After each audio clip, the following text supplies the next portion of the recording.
na lang kayo maging mabait. Be kind to your words, please. Dahil hindi po nakakatulong sa tao yan. Pwede po ba yun? Pwede po bang wag na lang kayo mambash ng tao? Dapat nga, sinusuportahan nyo kami both.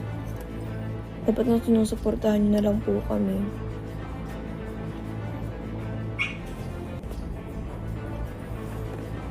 Wala namang ibang magtutulungan kundi tayo lang po.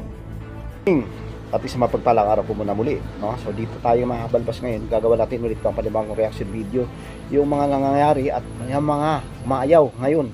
At marami ang nasa comment section sa mga reactor, no, na ang vlog nila ay parte or yung, di ba, ang issue or yung topic ay dito nga kay Rachel na nasa kalingap na sinasabi, no? So ano ba ang pagkakaintindi nito mga ito, no?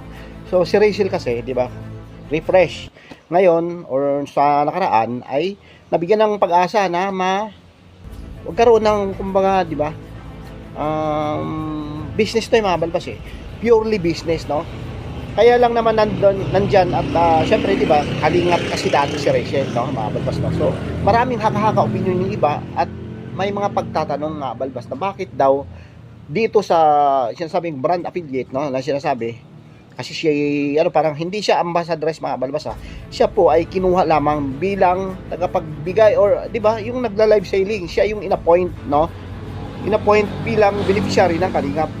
Bakit siya kinuha? Syempre napakasimple lang, dahil may sariling channel at maraming sponsor, maraming supporters, fan si Rachel. Yan po yung talagang sasabihin natin na totoo kung bakit siya nakuha, bakit siya kinuha. Siyempre, ang CEO dito, nagkataon na si Kalingap Rab, no? Siya yung business partner yata dito sa may-ari sa Velvet Box na sinasabi, di ba? So, ngayon, naghahanap sila, marami naman ang kinukuha nila, mga balbas natin eh. Una, sila Joy, mga Kalima Angel, sila Beyonce, lahat, sila Krista, no? So, yun, siguro, naubos na or may pang-iina si Rose silang nakita, no? Na dito tayo muna sa iba naman na mas malakas or kung hindi man malakas, mas matutumbasan yung paghalimbawa sila ay nagla-live selling, no? Itong mga beneficiary na ito. Nagkataon kasi na si Rachel ay wala na sa Kalingap, di ba? At hindi na nga at nakatiwala dahil may sarili ng channel, may sarili ng charity, no? Di ba? At mayroon ng mga supporters na iba-iba, no, mga balbas. Ang nakapagtaka lang doon, marami ang nangbaba sa kanya, no, mga negative, no, mga nagbibigay ng negatibo para sa kanya. Bakit daw hindi na lang ang mga Kalingap Angels na sila, may mga mini-mention na yung mga dating beneficiary na hindi pa nagbibigay or hindi pa nakapag-live selling dito sa Velvet Box, no, na pag-ari ng isang or business partner ay si Kalingap Rab. So anong nangyari mga balbas ay nagiging, kumbaga, di ba, nagtatanong at yung iba ay galit, ayaw, no? Bakit? Siyempre, di ba? Alam naman si Kalingap Rab, tsaka yung business partner niya na may-ari ng Velvet Box ay kukuha ng iba na mas mahina or yung hindi at walang, di ba, potential na magkaroon at maraming benta. Sa benta kasi, business kasi ito mga balbas eh, di ba? Business sa pinag-usapan, hindi kung saan man. So marami.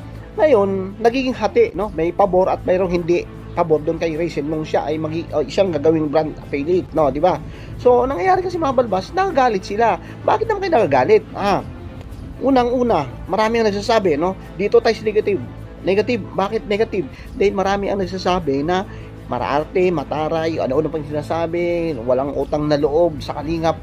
Hindi naman kasi ito, mga balbas eh, hindi ito dapat, kasi nga, bata ito, bakit nyo naman, Bakit nyo naman gagawan ng issue na naman itong pagpunta o kumbaga, di ba, nung kinuha si Rachel dito ng bilang isang brand or pagpapakilala or ito nga kasi ina-point nga lang siya para siya yung magla-live selling or di ba? Ito na next ay bukas na yun, di ba? Wednesday, mabalabas natin. So nangyari, nagiging issue ito dahil porket wala na daw at nagiging maraming mga negatibo, no? So nasaan yung mga iba na dati nakasuporta dito mismo sa Sinasabi natin na mga reactor ba, ito depensa nyo, magbigay kayo ng reaction nyo rito, opinion nyo rito, at idepensa nyo si Rachel, ha, hindi yung ano yung nagsasabi nyo dyan. Syempre, di ba, ano naman sasabihin natin na ito, dito ako kumuha, ito na lang si anong kukuhanin ko, mas higit na mas malakas at may potential si Rachel pagdating sa bintahan. Kasi business ito mga balbas Mulit-muli, sinasabi nga ni Daddy Donut, di ba? Ito ay purely business, wala kung sa ano man ito. Nagkataon lang siguro na ang kumuha, siyempre, kanggap ka bang nandyan, CEO, siyempre, nabigyan at nakitaan at na-appoint siya na bilang tagapag, di ba? Siya yung, kumbaga, hahawak or ano ba tawag niyan, yung hindi siya ambassadors siya yung nag-represent, hindi siya yung nandyan lang doon sa pagbibigay or pagla-live selling nga, di ba? Kasi marami siya at may mga supporters na kasi siya, no? So di hamak ito na mauubos talaga agad or kung hindi man mas malaki ang mabenta, di ba? Marami nagsasabi negatibo, no? Hindi natin mga kilala lahat ng mga nagkomento ay negative, bakit ganito, ganyan, no? Bakit hindi na lang yung mga taga-kalingap na mga kalingap angels na si Rachel naman ay ano na, no? So iba naman, iba yung mga reaction nila, iba-iba, no? May sinasabing ano ba, kayo nga magkomento nga kayo kasi may sinasabing iba dito na si Rachel ay wala na at naghihirap na daw ano, dahil kaya nga nandyan na at kumukuha na ng panibagong, di ba, pagkakitaan. So ang iba naman, ang sinasabi dito ay hindi, dahil ito nagbabalik siya dahil nga sa may mga gusto niyang palakasin ulit yung channel niya dahil nanghihina na daw or humihina na daw, no? So walang tawang katotohanan nito at siguro ito yung mga ito ay naninira lamang na naman ng mga balbas. So marami naman talaga ang hindi talaga gusto si Rachel dati, no? So ayan, respect natin, no? Kung yan ang nangyari or yan, kasi yung iba sinasabi dito ay magkakaroon na naman mabago kasi lalo na si Daddy D, no? So may mga issue na naman na ganito na si Daddy D daw ay talagang sasabihin niya na ito na nagpapa ano na naman daw, ha, papel or no, and which is na mali, no? So doon ay hayaan mo lang natin, no? Hayaan na natin na si ito kasi nga kaganda ang magbe-benefits kasi dito dalawa, no?